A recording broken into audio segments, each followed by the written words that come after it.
शंकर भगवान की जय। 33वां अध्याय। महेश सूत जी बोले, हे ऋषिगणों, श्री ब्रह्मा जी से कथा सुनकर नारद जी ने कहा, हे राजन, अब तक की कथा तो आपसे हमने सुन ली। अब इसके पश्चात जो कुछ हुआ हमें बताइए। यानी जब वीरभद्र दक्ष प्रजापति का यह विध्वंस करके कैलाश को गया तो फिर क्या हुआ। ब्रह्मा जी बोले, हे नारद, जब शिवगण दक्ष प्रजापति के यज्ञ को विध्वंस करके कैलाश को चले गए, तब घायल देवता व ऋषि मंडल मेरे पास आए और रोते हुए मुझसे रक्षा की प्रार्थना करने लगे। इस पर मैं उन सबको साथ लेकर भगवान श्री विष्णु जी शरण में गया। देवताओं की प्रार्थना सुनकर भगवान श्री विष्णु बोले, हे देवगणों, भगवान सदाशिव जी महाराज अंतर्यामी तथा सबके स्वामी हैं। उनकी अपेक्षा करने का साहस भला किसमें है। जैसा तुम लोगों ने किया वैसा फल पाया। अब रक्षा का केवल एक ही उपाय है कि हम सब लोग भगवान श्री सदाशिव जी महाराज की शरण में जाएं। दुर्भाग्य से हम भी उस मंडली में सम्मिलित थे जिसमें कि भगवान श्री सदाशिव जी महाराज का अपमान किया गया था। अब इसके अतिरिक्त और कोई विधि नहीं है कि हम लोग भगवान श्री सदाशिव जी महाराज की शरण में जाकर उनकी स्तुति करें। वह सबका कल्याण करने वाले और दयालु हैं। अवश्य ही प्रसन्न होकर हम सबकी रक्षा करेंगे। यदि दक्ष के यज्ञ में इस प्रकार क्रोध करके उनको दंड न देते तो अवश्य ही वेद मार्ग नष्ट हो जाता और संसार नास्तिक हो जाता। इस प्रकार महेश दधीच का वचन भी सत्य हुआ। हे नारद, इस प्रकार समझाकर श्री मंडल तथा मुझको साथ लेकर भगवान श्री विष्णु जी महाराज कैलाश पर्वत की ओर चले। कैलाश पर्वत की शोभा का क्या कहना। चारों ओर पुष्प वाटिकाएं लगी हुई थीं, जहां पर विविध पंछी भांति भांति की बोलियां बोल रहे थे। कुछ आगे बढ़ने पर हमें कुबेर की अलकापुरी मिली। वट वृक्ष के नीचे भगवान शंकर जी महाराज विराजमान थे। उनके आसपास दिव्य योगी बैठे हुए थे। उनका वेश बड़ा पवित्र था, मनोहर था।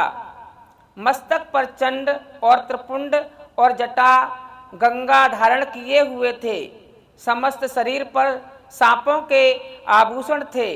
भगवान सदाशिव जी के ऐसे दिव्य शरीर को देखकर समस्त देवताओं ने उनका अनेक विभूतियों और नागों सहित स्तुति की। वो शंकर भगवान की। 34वां अध्याय। श्री ब्रह्मा जी बोले, हे नारद, समस्त देवताओं ने भगवान श्री सदाशिव जी महाराज को बार बार नमस्कार करते हुए कहा, हे दीन बंधु, दयानिधि, हे महेश्वर, हे परमेश्वर, आपकी महिमा अपरंपार है।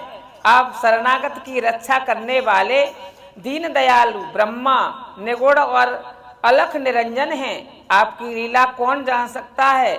आपकी इच्छा अनुसार ही सब कुछ होता है। दक्ष तथा उसके साथियों की बातों में आकर हम लोगों ने बहुत बुरा किया है। आपके भक्तों ने दक्ष को समझाने की पर्याप्त चेष्टा की, लेकिन उसने किसी की एक ना सुनी। उसने भगवती का भी अपमान किया, जिसका फल दक्ष के साथ साथ हम सबको भी भोगना पड़ा। परंतु इसमें हम लोगों का भी दोष है। अतएव अब कृपा करके हम सबका अपराध क्षमा करें। आपने जो कुछ किया है सब ठीक किया है। अगर आप ऐसा न करते तो धर्म नष्ट हो जाता। ऐसा करने से दक्ष का अहंकार चूर हो गया। प्रभु, आप जैसा शक्तिशाली दूसरा और कौन है। ब्रह्मा और विष्णु के रूप में आपकी ही शक्ति काम करती है।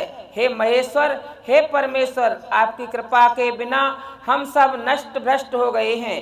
अतएव अब आप सबकी रक्षा कीजिए, हमें अनेक आपत्तियों से बचाइए। हे दया सागर, आप अब प्रसन्न होकर दक्ष के यज्ञ को पूर्ण करें। सब देवताओं के नेत्र पूर्वतः हो जाए, पूषा के दांत ठीक हो जाएं, यमराज जीवित हो जाएं, महेश भृगु की दाढ़ी पहले के समान हो जाए। आपकी कृपा से यज्ञ भूमि में घायल सभी देवताओं को पुनः आरोग्यता होवे।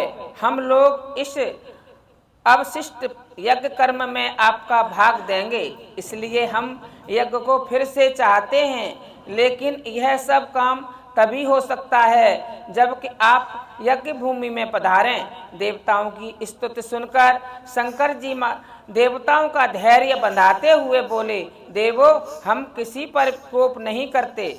हमको तुम जिस भाव से देखोगे उसी प्रकार फल पाओगे। हम सब जीवों के लिए कल्याण रूप हैं, किंतु माया के बस होकर जीव स्वयं ही दुखी भोगते हैं। अतः जिसने जैसा किया है वैसा ही फल पाया है। हमारे आशीर्वाद से दक्ष जीवित हो चुका है, किंतु इसका मस्तक भस्म हो चुका है, सो उसको बकरे का सर लगाकर जीवित किया जाएगा। सब देवताओं ने नेत्र की यज्ञ का भाग को देखेंगे, पूषा के दांत साबुत हो जाएंगे और यमराज के दिए हुए यज्ञ भाग का उपयोग कर सकेंगे। भृगु बकरे की दाढ़ी पाएंगे और मेरे गणों द्वारा घायल किए गए देवगण सबके सब स्वस्थ हो जाएंगे। इतना कहकर भगवान श्री सदाशिव जी महाराज मौन हो गए। उनकी यह बात सुनकर सभी देव